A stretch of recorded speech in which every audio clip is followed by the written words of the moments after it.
constaté à la miniature, au titre, ainsi qu'au début de cette vidéo, je suis trans et je vais vous expliquer comment je m'en suis rendu compte.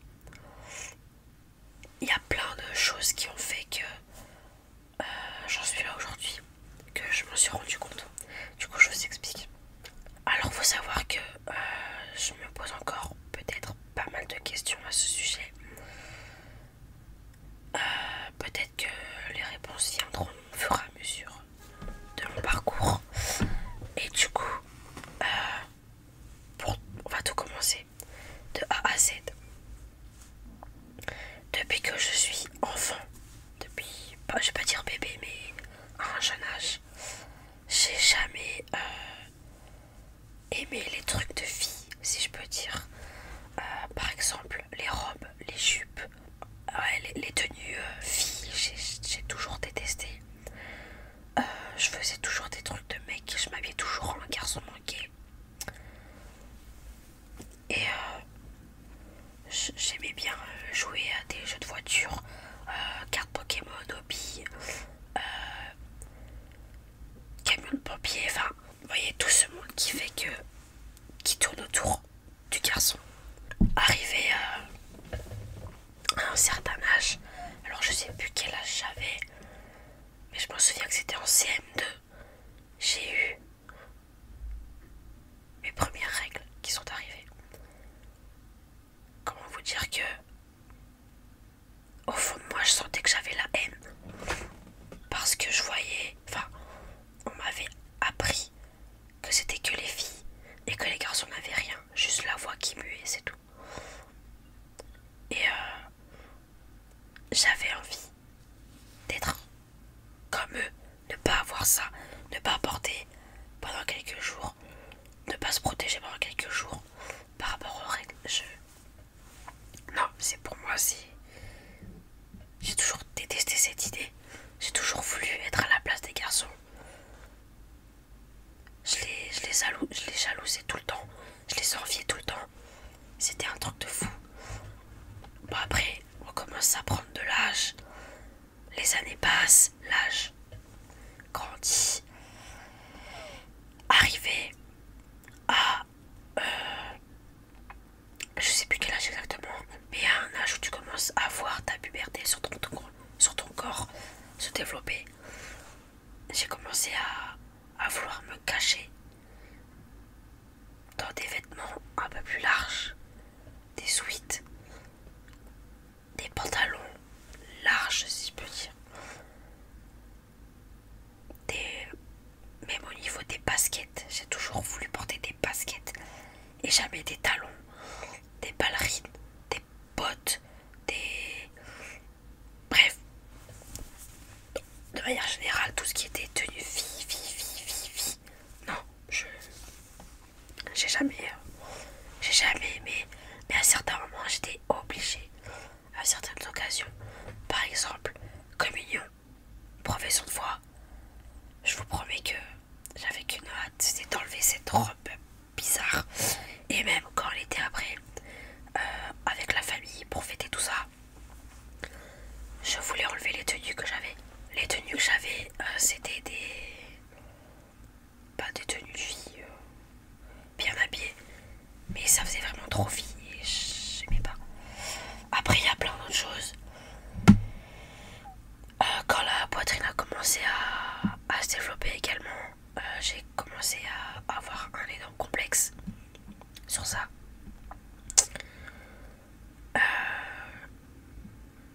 Quand il s'agissait de porter des brassières et soutien-gorge, déjà soutien-gorge j'ai jamais aimé, déjà pour vous dire. Brassière ça passe encore, mais soutien-gorge j'ai jamais aimé vraiment. Non, j'en ai déjà mis parce que j'avais pas le choix, mais là j'en mets plus, depuis très longtemps j'en mets plus parce que je déteste ça. Et même en mettant des brassières, je déteste. Tout ce que je veux moi, c'est être sans brassière. Donc ça veut dire, moi je ne veux plus ma poitrine. Voilà, c'est dit, je ne la veux plus. Je vais faire l'opération du torse. Absolument. Ensuite, arrive au collège, lycée, l'adolescence. tous connus qu'on est tous passés par là, malheureusement. Oui, collège, lycée, je passais mon temps à me cacher. Je pense que c'est une des raisons pour laquelle j'ai toujours été quelqu'un de timide. J'ai toujours voulu me cacher, discret. Je pense que c'est une raison. Après, il y a 2 ans, il y a 3 ans, je suis rentrée dans une école d'audiovisuel pour poursuivre ma passion pour le montage vidéo, l'audiovisuel, etc. Et la 2e année, il se trouve que j'ai eu des conversations avec ma meilleure amie. Et une nuit, j'ai beaucoup réfléchi à ça. J'ai énormément réfléchi à ça pendant une nuit.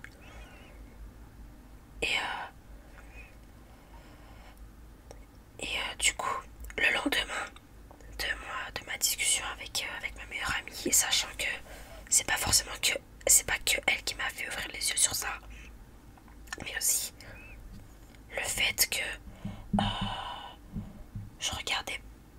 je suivais la transition d'une personne trans, d'un garçon, et on va dire que je l'admirais. J'étais trop fière de lui. Et j'ai commencé à suivre de plus en plus de personnes trans. Et du coup, le lendemain de ma conversation avec ma meilleure amie, je vais en cours, normal. Je me pose à la cafétéria. Et puis, je mange. Et je réfléchis à plein de trucs en regardant une série. Et puis là, d'un coup, je commence à avoir une douleur au ventre. De stress. Grosse boule de stress au ventre. Et je comprenais pas pourquoi. Parce que c'était pas un jour où on allait passer un examen, où il y avait un truc de fou qui allait se passer en cours. Du coup, je me dis, bon, ça va passer.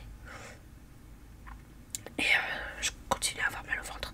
Et puis là, en même temps, je réfléchissais à tout ce que je faisais, à tout ce que j'écoutais, à ma discussion, à plein de choses.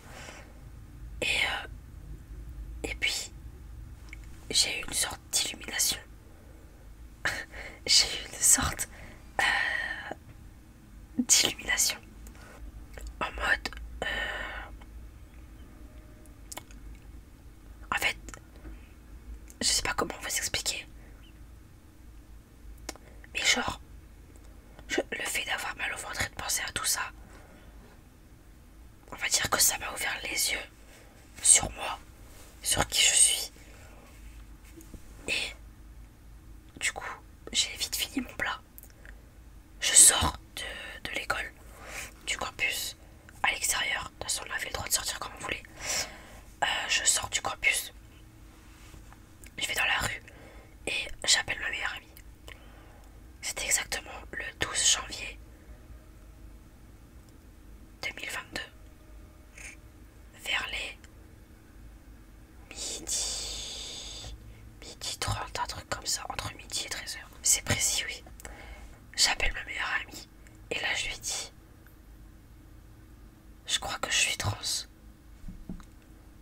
Et elle était trop fière de moi. Elle me fait, j'en étais sûre. J'étais sûre de ça. Et du coup je lui dis, comment ça t'étais sûre? Elle fait, c'était pas à moi de te le dire. Mais je savais qu'au fond, t'étais pas toi-même. Tu es trans, tu es un garçon, tu n'es pas une fille. Et du coup, le fait qu'elle me dise ça, ça m'a encore plus confirmé la chose. Et du coup, ce que j'ai fait, c'est que j'ai parlé à une personne trans que je connais. Du coup, je lui ai parlé, etc. Je lui ai dit, du coup. Et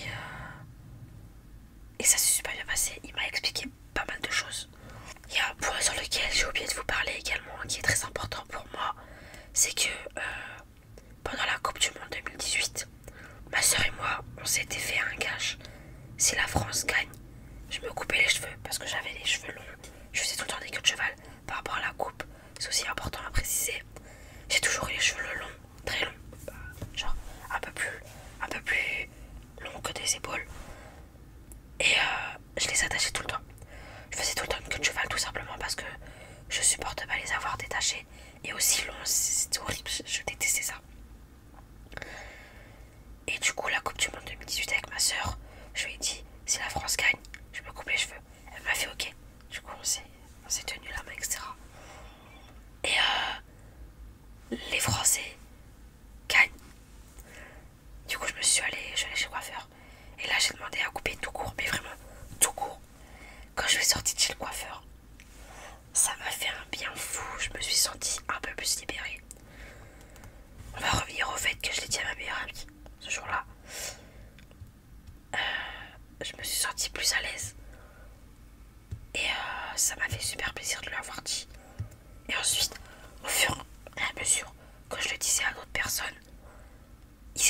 surpris en fait, ils étaient pas surpris quand je leur dis ça.